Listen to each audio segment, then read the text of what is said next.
friends, welcome to another video, and I hope you are all doing well and that you are doing your work, and that every day I always say that you get into class and you just focus on what the teacher does, and if you walk out of there you know what is going on. All right, but luckily there's videos like this who can help you if you've missed or if you just want to revise through your work. All right, so this is where we're going to use the reduction formula.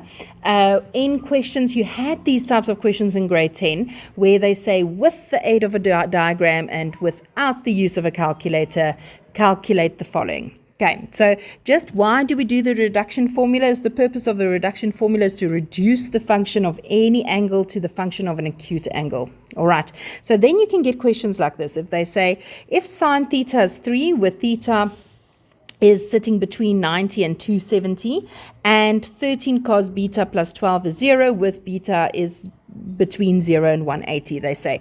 Always the hint is calculate without using a calculator with the aid of a diagram the following value. So here they gave you the question, cos 180 degrees plus theta plus tan 180 plus beta minus sine 180 minus theta.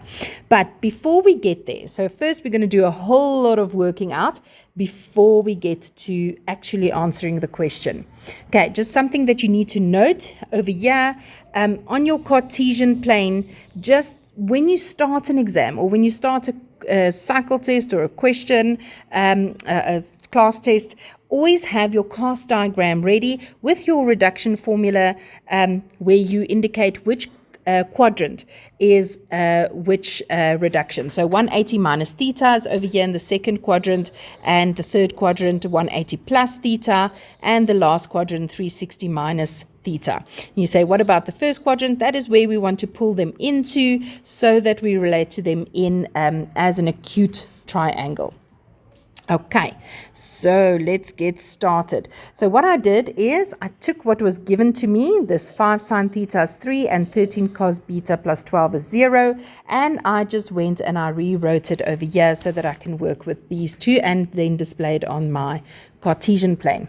All right, so first things first, we need to simplify our 5 sine theta is 3. We need to get sine theta alone. So then we're going to divide by 5 on each side. Now, if you look at this fraction is given to you as a positive fraction. So where is sine positive? Over there and over there. So the first and the second quadrant. But now they give you a limitation. They say to you this only ranges between 90 and 270. So 90 degrees to 270 degrees will go all along there. So where is the overlap happening? So you can make another dot if you want, so there or there. So where's the two dots overlapping? And that is definitely in the second quadrant. So you're going to take your Cartesian plane and you're going to draw a 90-degree triangle, always linking up to the x-axis in your Cartesian plane.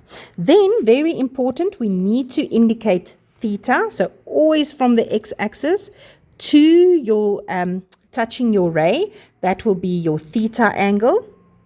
And now we need to remember, I always remember it in terms of sine, cosine, tangent is y over r, x over r. But if you don't want to remember those, you can just work with the opposite over the hypotenuse, etc. Okay, but I always say shade your rear, cos x rays tan your exterior. Okay, so I always have that in the back of my mind, and then I know that shade, sine, is shade your rear. So the y value over here that I can already go and put in is 3, and your ray is 5. So now very easy to see with your Cartesian plane, y would be over here 3. Your ray is always a positive, which is 5. And now we can easily see, oh, but this is your 3, 4, 5 Pythagorean triplet. Okay, but you need to look, where is that 4 sitting? So remember when you indicated as with the formula, it would be, not 5 squared equals 5 squared minus 3 squared will give you the x squared. And that is because of Pythagoras. But I always write it here in my triangle so that I have my, I keep with like a what do you call it? I keep my structure the same. So it's because of Pythagoras. But then please remember, so 5 squared minus 3 squared is 16 is equal to x squared. And as soon as you square root both sides, you must always say plus minus 4. So now when you look at your Cartesian plane, the x is here on the negative side. So we have to go and insert it as a negative 4. So before I do the third one, I always drew eyes like that and I say, look, where does it lie? So the x is on the negative side and that's why it's a negative 4. And then very important, we always have to give ode to Pythagoras. Say thank you, Mr. Pythagoras, for letting me have that third angle or that third side. Okay, so now we've got the x, the y, and the r that belongs to theta. So I'm just going to make a big, maybe I'm going to do it in the here so that I know those are my theta ratio parts. So I'm going to do it a bit nicer. I'm like an OCD. Okay, so now that is the one question. So that is the theta side. Now this question's got like a combo question. They also give you beta. And first things first, we need to go and simplify the 13 cos beta, because we always just want cos beta. And if you throw it over, it will become a negative 12. And then cos beta is equal to negative 12 over 13.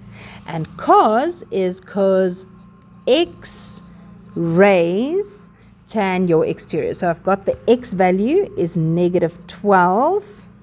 Sorry, and before I even, looked at where it goes, and the r is 13. Okay, so before I continue, I have to go and draw the diagram, because with the aid of a diagram, we need to know where it lies. So can you see your ratio part here? Is definitely a negative. So where is cos negative? All of them are positive over here. Cos is positive over there. So the two places where cos would be negative is in the second and the third quadrant. But now, which one of those two? If we look at our restriction here, it says it runs from 0 to 180. So it's definitely either in the first or the second. And where's the overlap happening? It's in the second quadrant. So I'm going to draw my triangle in the second quadrant, always linking up with the x-axis, always indicating your angle value, which is beta, your sine. And then we've got our x value is negative 12, which is nicely presented with a negative. The negative could have been upstairs or downstairs, so to the numerator or the denominator, but because we know the ray is always positive, then we know the 13 is a positive and the negative is the 12, is the x value.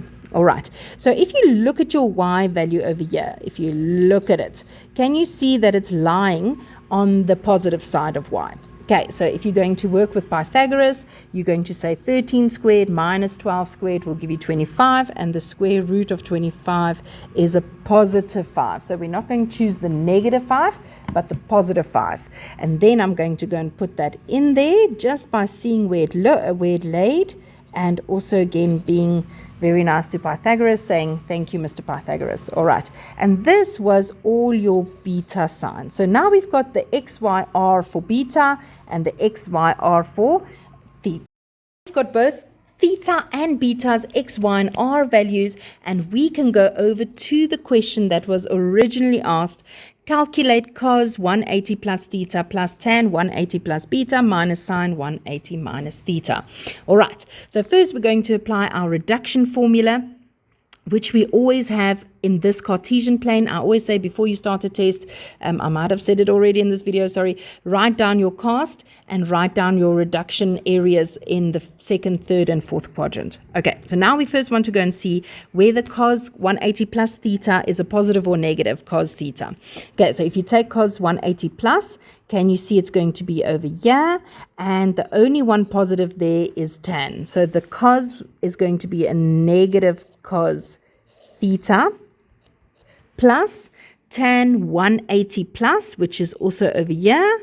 And tan is positive, so it's a positive, and a positive times a positive gives you a positive tan beta minus sine 180 minus, which is over here, and sine is positive over there, and a positive times a negative stays a negative sine theta. Okay, if you want to write it out with your brackets, you can do so, but if you can just see, okay, this is going to be a positive, positive times a negative stays a negative over there. All right, and now we're going to use our x, y, and r values to go and replace it into our theta and beta ratio parts, and we're going to find the answer for this. Okay, so let's quickly start. So negative cos, so x cos x-ray, so cos is x over r. So because we're busy with theta, we have to look at theta's x and y and r values, and it's x over r. So it's negative 4 over 5. Now they're talking about tan beta, so we need to go to the beta side over here, and x-rays, shade your rear because x-rays tan your exterior. So it's 5 over negative 12. And sine theta, now we're back with theta again, so we go back to this block over here, and it's shade your rear, 3 over 5. All right, and then you're more than welcome just to go and plonk that into your calculator, and you will get the answer as negative 13 over 60. All right, so there is your answer. This is exactly how you would do. It's a combo question. It's got quite a bit of types of questions in it. And remember how to get x, y, r. Remember to write your Pythagoras. Remember to draw your diagram with your beta and your theta indicated. Very, very important to do that. And please remember to indicate Pythagoras that you used it over there. All right, so that is all the questions that we've got, and I hope the questions for today, and I really hope that you'll have a wonderful day further, grade 11s, and I'll speak to you in our next lesson. Have a great day. Cheers.